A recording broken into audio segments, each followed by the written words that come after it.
నీవు గనుక ఆయన పైన ఆధారపడినట్లయితే ఆయన నిన్ను హెచ్చించడానికి సిద్ధమవునా.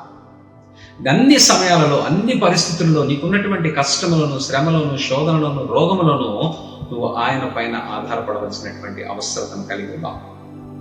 నువ్వు ఎంతగా నిన్ను నువ్వు తీసి ప్రక్కన పెట్టి, అంటే నేను చెయ్యలేకపోతున్నాను, నేను చెయ్యగలను అనేటువంటి సెల్ఫ్ అనేటువంటి దాన్ని తీసి పక్కన పెట్టి నువ్వు ఎంతగా అయితే నీలో ఉన్నటువంటి నేను అనేటువంటి స్వభావాన్ని బలహీనపరుస్తావో అంతగా నువ్వు దేవునిలో ఎదగడానికి అవకాశం.